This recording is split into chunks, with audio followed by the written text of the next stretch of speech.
Hello world, my name is Clayton Lowry. Today I want to talk to you about something very important to me. I want to tell you a little bit about myself. I began dating guys in August of 2010. After knowing my whole life I was attracted to both males and females. It didn't take very long before I felt like I had finally stopped an internal conflict I had always known, and that I had accepted who I really was. I began to feel real self-happiness. In June of 2011, I was blessed with meeting a man who showed me that the world does hold true love. I was strong enough to come out to my parents because of my Richard. Every person since then, every friend, there has still been anxiety that I would get rejected and lose someone I felt was important to my life. Important enough that I was sharing who I really was with them since they were unaware. Every time has gone better than I expected. Most were shocked and had no idea I didn't meet the stereotype, but made it clear it didn't change their opinion of me. Now I find myself telling more and more people simply because it makes my life easier for them to know. Life isn't always easy. When trying to discuss equality with my mother and father on Skype once, my mother cracked a joke that you just need to find a girl to marry and you won't have to worry about it. And about as fast as her chuckle ended, I had hung up on them. The last thing they saw was me shake my head as I did so. It cut deep, and I didn't know what to say, and was not going to allow them to do that to me. I wanted to text them I loved them. I wanted to answer one of the 24 times they called back before I signed off. But I didn't. I held my silence and hoped that it would sink in that it was unacceptable to treat their son so insensitively. There is not a doubt in my mind they loved me unconditionally.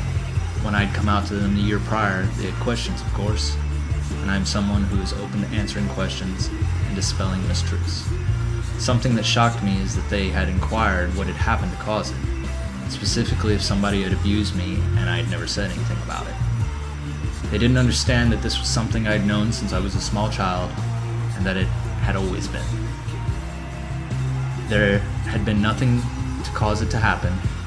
It wasn't an environmental factor, and they hadn't done anything wrong in the way they raised me. I grew up attending a Southern Baptist congregation and learned and embraced Christian values, greatest among these being love for a fellow human being despite differences. In fact, I like to think I'm a shining example of a good person most of the time.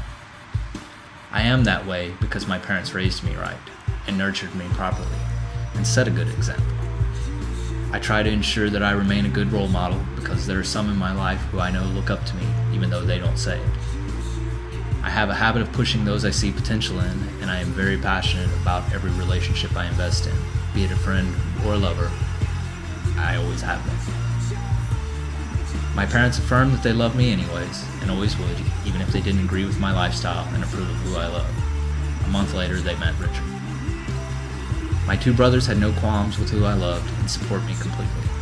Honestly, they were probably among the few people who were close enough to me to not be completely surprised. The most surprising instance for me was being asked by a coworker upon arrival at the office one day, due to a rumor that he'd heard, if I was gay. To which I quickly responded yes, unashamed, and then followed up with, but why do you ask? Because it's my business, not anyone else's, and not to be spread around behind my back. He answered that he didn't personally care one way or the other, and that he simply wanted to know the truth rather than hear gossip. I honestly don't think he expected to get a quick and firm yes from me that day, but it is a moment I'm very proud of. No hesitation. Ultimately, though, whether I'm gay or not, what difference does it make to any of you? Being in the military, I had, and I still have, concerns with it becoming common knowledge, my personal life that is. Clearly, I am laying that aside at this moment. The needs of the many outweigh my needs, and there are kids out there that need to see people like myself exist, that they aren't alone. One of the people I was most afraid to tell was my best friend. Even though I knew he had another close friend who was gay, and that I should have nothing to worry about, the anxiety was still there. He is certainly one of my greatest friends ever, and has stood by my side when I have needed him to. And then of course there were the friends who I knew it would be non-eventful with, and I said it rather nonchalantly too. But each time I have had faith in a person, and I told them, it has made me feel that much better. It has made life that much easier. I've no longer had to worry about censoring myself or avoiding telling the truth about who I love. Besides that, if they reject you, were they really your friend? I say you don't need anyone who won't accept the truth of who you are. as hard as that can be at times. But if that person is a family member or your parents, there are ways you can receive help elsewhere. When I was confused and unsure as a teenager and a young adult, and even a few years ago, horrible thoughts would sometimes enter my mind, and that's something I seldom admit. Fortunately, I've always dismissed them as the coward's way out, and that I have something to prove by not giving in. Today I sit here and I specifically address being gay or lesbian or otherwise sexually different, but I want to make it clear that I was on the receiving end of bullying and harassment without that ever being one of the issues. And I want it to be understood that my message is not just for homosexual or bisexual youth, but to anyone who is bullied. You all have so much potential in your life, and there's so much more to experience past grammar school and college. Know one thing, and that's if you persevere through the tough times, it always, always will improve. Churchill said, if you're going through hell, keep on going. There's a reason. I'm here saying this to show that there are those of us out here who will help. Those of us who have been there and who can tell you life is awesome. It gets better.